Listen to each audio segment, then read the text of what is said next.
Hello and welcome to this Astrology real-world industry analysis pack for the May and August 2020 strategic pre-scene on micro-mobility company Runnabout. This video is going to serve as an accompaniment to the larger industry pack, and in this video I'm going to go through that pack and highlight some of the key points and the points that are relevant, particularly relevant to the Runnabout case study. So before I begin, just going to give you a brief overview of the contents of the industry pack. So we'll start by looking at what this analysis is all about, why it's important that you analyze the industry, and what you gain from doing it and why it's important to the role that you're playing in the strategic case study exam, and also some comments by the examiner themselves as why they expect students to know the industry. We'll then look at what the micromobility industry is, the various different components of it, the history of it, the different products available, and also the kinds of substitutes to the industry that there are as well, because of course this is relevant to you as a student sitting this exam. Then look at what the kind of customers are, who is primarily using these products and these services, and how do real companies in this industry actually market the products? How do they market them effectively? What kinds of methods do they use to get knowledge of their services out there? Then look at where these products come from, how they are distributed around the world, who is producing them, and also the technology that goes into the products as well, and any changes in technology that may be relevant for the future, and things that may go a step further in terms of changing the micro-mobility industry. Then look at the key stakeholders to the organization, to companies within this industry, the various different types of staff required, the various different stakeholders, employees, shareholders, members of the public, etc., and also the environmental impact of the industry. Then look at the competitors, and in this section we're going to look at some different competitors from different parts of the general industry. So we'll be looking at a bicycle sharing company, we'll be looking at a scooter sharing company, and also a ride sharing company, because the micromobility industry is actually very linked to the ride sharing market, looking at companies like Uber, looking at companies like Lyft. And actually these companies, despite being perhaps seen as companies that are in that ride-sharing industry, they have also broken into the micro-mobility market as well. Then look at various different trends in the industry, the economics of the industry, how political issues may impact the business, before finishing by looking at the industry examples. And in the industry example section, we provide 25 examples to use in your exam, and we'll be looking at a few of those in this video. And we'll start by looking at the first chapter, which is how to use this analysis and what to expect from this analysis. And we start with a comment here by the examiner. And this is the official examiner's report for the strategic case study exam. And they said that an awareness of the industry that the business is in will help you to think of the wider issues that might impact on decisions that you could be asked to comment on. And while this is from the November 2018 case, a similar thing has been mentioned by the examiner in pretty much every examiner's report. I also teach the case study course and the masterclasses for the strategic case study, and as part of that I review the examiner reports regularly, and pretty much every single time since the strategic case study was introduced back in March 2015, there's been a comment in the examiner's reports where they have criticized students' lack of knowledge of the industry. And that's one of the reasons why we've created this pack, is for you to have more of a background knowledge of the industry. You don't need to be an absolute expert in it. You don't need to be able to be someone who could go out and start a business in the micromobility industry. But even though you are a management accountant at this company, a management accountant at a micromobility company would know a bit about the micromobility industry, just as you may be a management accountant in a pharmaceutical company or in a media company. You won't be an expert in pharmaceuticals or media, but you will have at least some idea of those industries by virtue of your position within those companies. So it's really important that you do have some understanding of the background industry. And as the pre-scene has specifically stated, that you are a senior manager in the finance function at Runnabout, and you are reporting directly to the board, advising them on project and strategic matters. So strategic matters is the really important word here. To understand a strategy, to provide a suitable strategy, you need to know the market. You need to know the industry that you are operating in. So it's crucial as part of your role to know the industry. So you must read this pack, you must take it on board. It will help you to have some context about the industry, and that will allow you to answer questions more effectively. Because remember, this is a test about business acumen. You're expected to provide logical business advice. Students themselves have said that the exams are very practical, and they wish they'd spent more time looking at the case study, more time looking at the industry than revising the theoretical knowledge. So this is really important, because CIMA ultimately need to know that you are capable of being an effective and efficient management accountant. This is the final exam. This is the final step before you are qualified. They must be sure that you can provide sound, logical advice. If you're about to suggest something in the exam that no other company in the micromobility real world would ever do, then chances are you are not demonstrating effective business acumen. And if you're not demonstrating effective business acumen, you are much less likely to pass this exam. So one way of really maximizing your chances of passing, maximizing the marks that you'll get, is to have relevant industry knowledge and demonstrate that knowledge throughout. And this is where we come in here at Astrology, where we have looked all around on the internet, in journals and magazines, etc. We found a lot of the key points for you, so it saves you a lot of time. It saves you days of searching through various different journals and various different web pages. We've collated all that information and put it into one handy document for you. On to the second chapter, which is a brief overview and introduction to the micromobility industry. And we're going to start by looking at the history of it. And it's all to do with very small distance journeys, last mile journeys, as they are referred to in the pre-scene. So rather than thinking about cars and aeroplanes and trains, etc., it's very small devices designed for short journeys. And as a result of this, they can be used not just on the roads, but also in cycle lanes and in pavements, etc. And essentially it's all about the last step of your journey. You may use a train to commute into a city centre, and then you use a bicycle or a hoverboard or a scooter to commute from the train station to your office.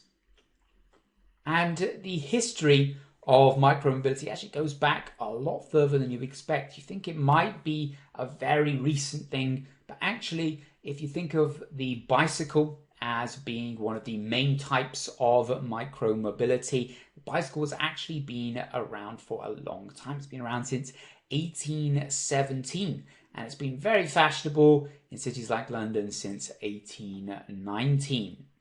And in recent years, or more recently at least, the scooter has become more and more popular. Many people looking to purchase them.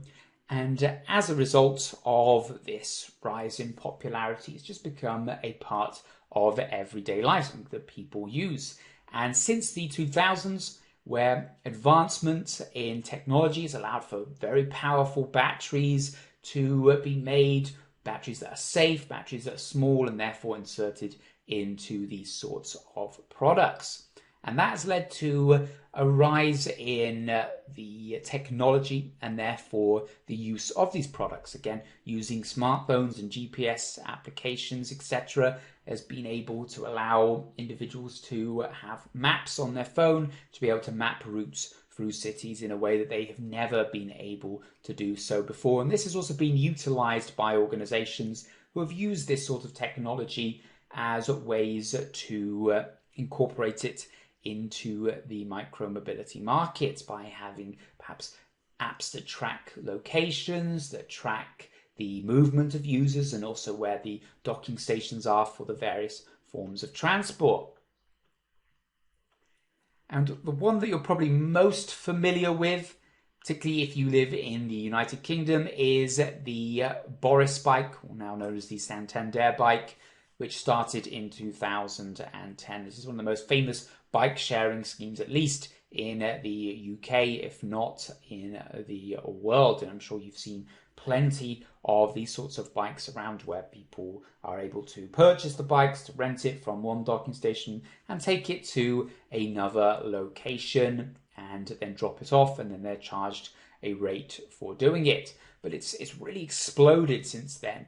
And even though the hoverboard was only created a few years ago, we can already see from the pre-scene that it's very popular in Zealand, and the company is making a lot of revenue, generating a lot of revenue. And it's a big market in general as well, the entire micro-mobility market, not just looking at hoverboards here, but you can see that a couple of years ago, in 2017, Bird, which is one of the largest electronic shared services in the world, started in 2017 and quickly expanded into over 100 cities. And a year later, it was valued at $2 billion. So it's a huge market. And it's one of these things that as it becomes more and more popular, it becomes more and more common, and it becomes more and more part of everyday life. It stops being a novelty and it becomes part of simply what people do. It becomes a method of transport. For example, the car. The car was, again, very much a status thing at the time. When it first started, it was something that only the wealthy could afford. It was something that wasn't used that often, or it was only used for leisure. But as it became more and more popular and more affordable, people just started using them as a standard mode of transport. And nowadays, you look outside and there's loads of cars. There's one or two cars in every household across Europe and America and places like that. So it's likely to say that perhaps as this technology develops more, as it becomes more and more efficient, more and more convenient, and people become more and more accustomed to it, then it will just become another method of transport. So the potential growth for this market is enormous because it's got the potential to simply become a standardized method of transport. And that's something that's going to be really beneficial for Runnabout, particularly as one of the big shared service companies, ride-sharing companies in the town of Zealand. But what we can see at the moment is that the company only uses hoverboards, although they have used bicycles in the past. And they've capitalized on being the sole company in Zealand to use hoverboards at the moment. And this is only until the councils decide whether or not they're safe.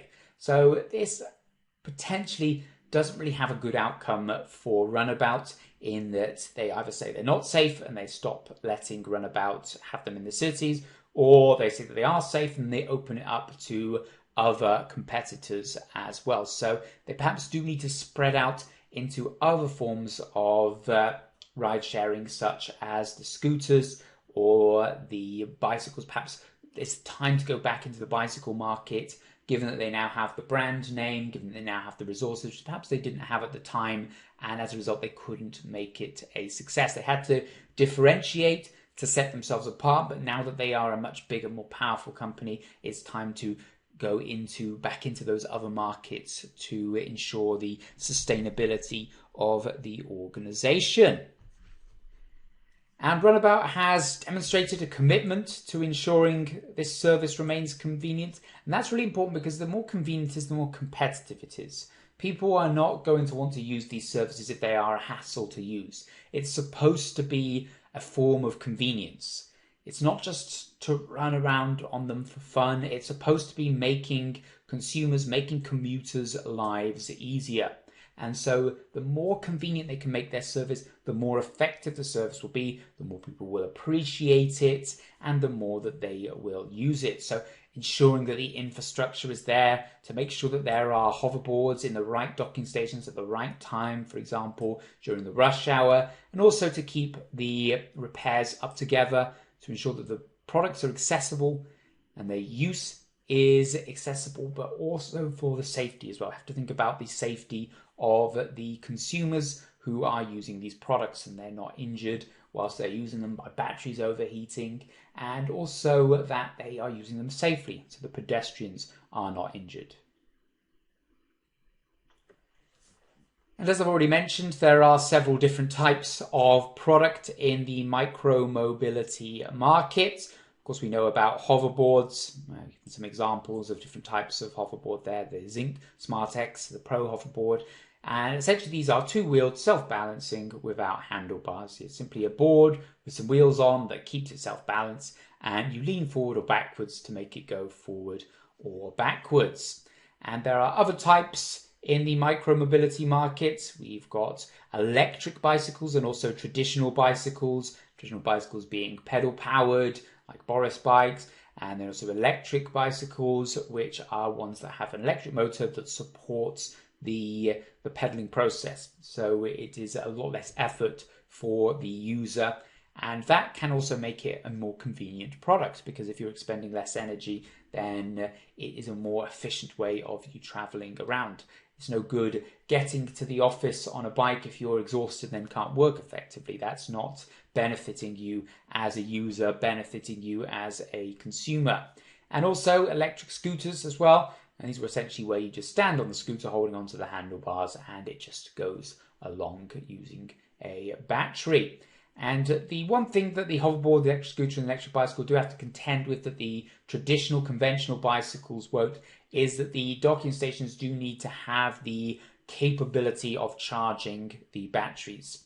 Otherwise, they're just going to be completely dead and they're not going to run. And then, of course, that is of no use to anyone.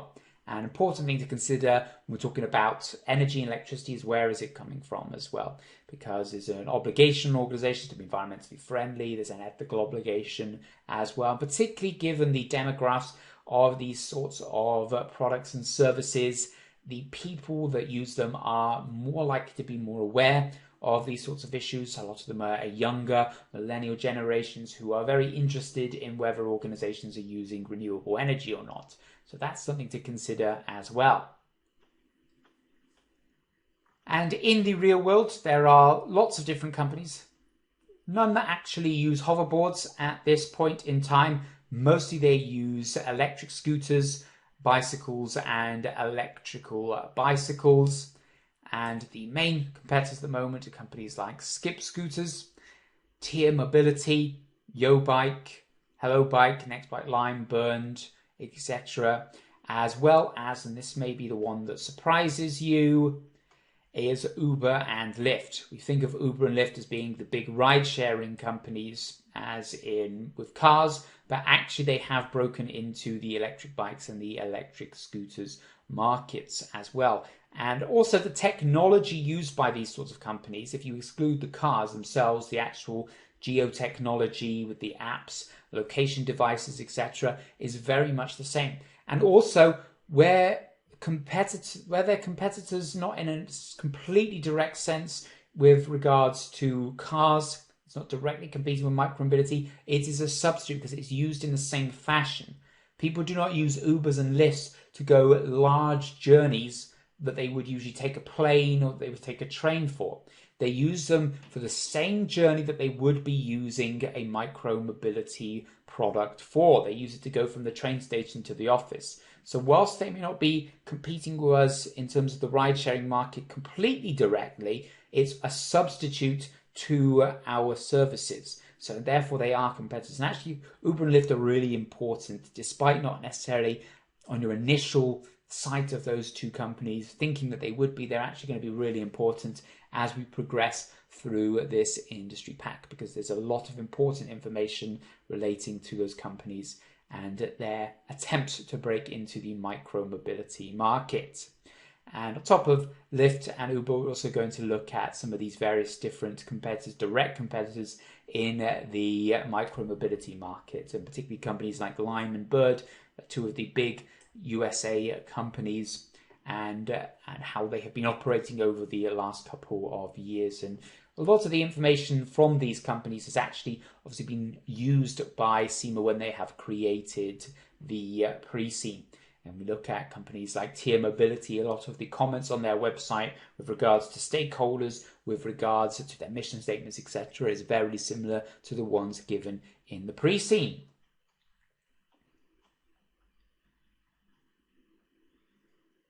And more evidence here that it is a growing market.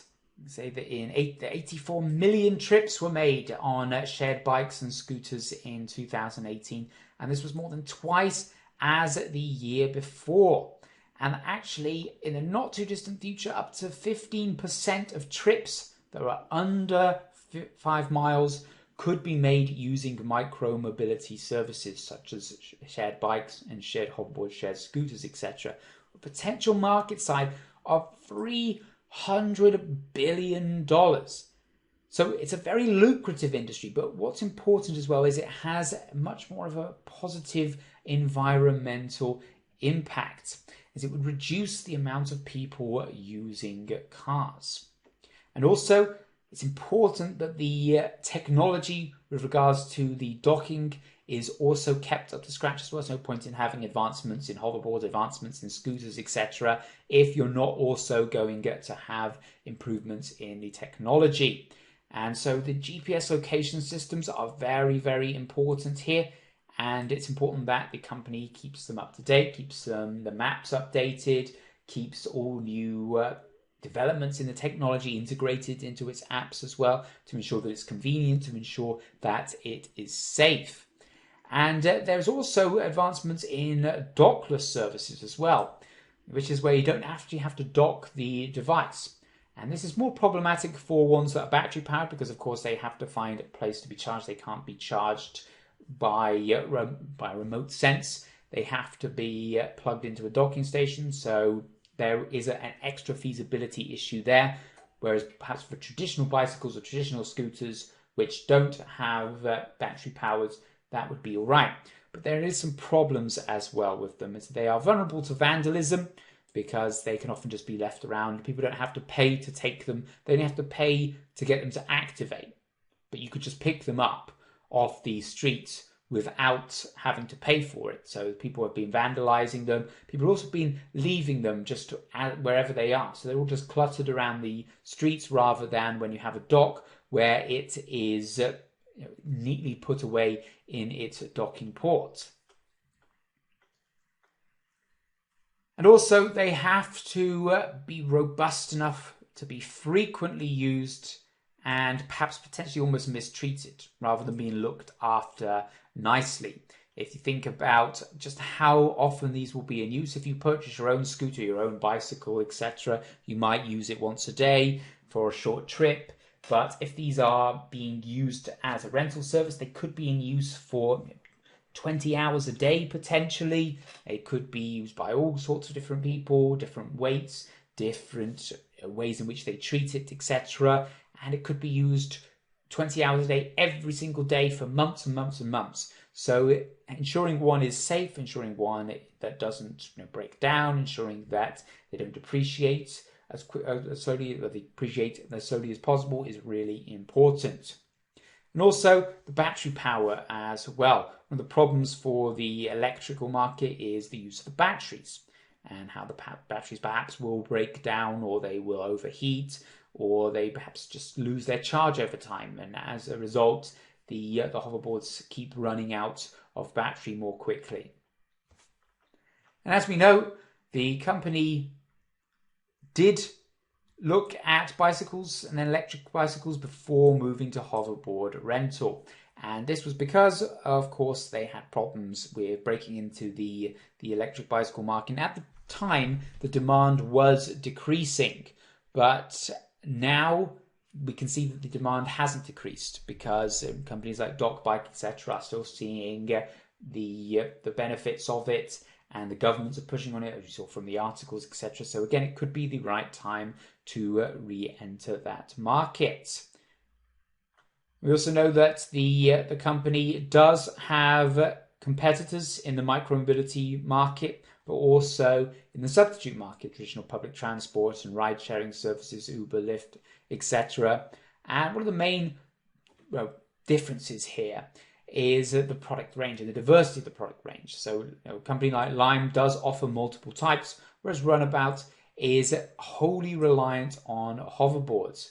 So they're vulnerable if there's perhaps a change in the hoverboard market, perhaps if the hoverboards themselves become so cheap and so efficient to make, and people will start having their own hoverboards rather than renting them. If a company designs a hoverboard that is durable, that is cheap, that is efficient, and it's much smaller, and it can be compacted and folded, etc., so that it can be stored in a backpack, then people might just be purchasing those and using those rather than forking out for rental services every single day.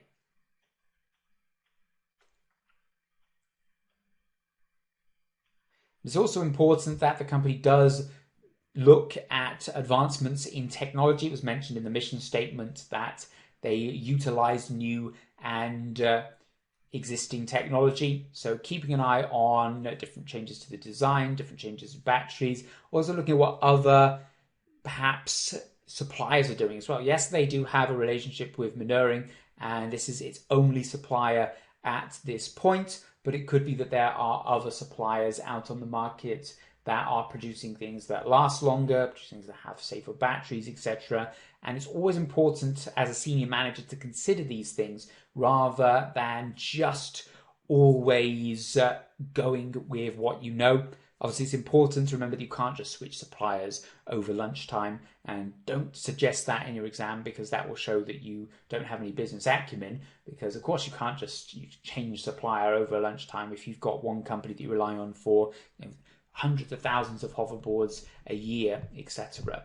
But it is important to consider all options and to make sure that you are being kept up to date with advancements in the market. On to the final section now, the industry examples. And these are useful because it's important to get these into your exam. Now, you won't earn marks just for making these examples, but it will really add lots of weight to the analysis provided you use it correctly. And as we've already seen, the industry, for the industry examples, the examiner actually mentioned in their reports that they do want to students to have an understanding of the industry and to use information. So I'm just going to look at a few of the ones. There's a lot more in the pack, but we'll just look at a few in this video relating to issues that were mentioned throughout the pre-scene analysis. First one here being the merger of Ojo and Gotcha. And electric sharing company Ojo announced that it was going to acquire Gotcha, and then it changed into a merger. And Gotcha was the company that had bikes, tricycles, and scooters as well. So they essentially merged to become a much major competitor in the North American market, behind the two leaders, Lime and Bird. And also what it does is gives us an indication of the oversaturation of the market. Remember from your studies, looking at your product life cycle, etc., there's obviously a lot of companies in the growth stage. And when it starts to get towards that maturity stage, a lot of the companies merge, a lot of the unprofitable ones pull out, etc., so that there's only a fewer larger companies left at the end. And one of the ways those companies become larger companies is several of the smaller or medium ones all join together. And again, that's the purpose of it, that as the market saturates, these sorts of things will become more and more common, and therefore it's relevant to any questions relating to competitors or acquisitions or mergers, differences in the market trends, etc. Now I've got an example paragraph for you here. This is how you could refer to this when talking about Runabout. So in the wider mobility market is like to become saturated with startups, as in in North America. This could have an effect on driving down prices, and could diversify operations and move towards consolidating the market by acquiring a smaller micro-mobility company. Strategy pursued by OFO in the process of acquiring Gotcha, a similar company, and the merger between these two will compete better with more established companies such as Lime and Bird.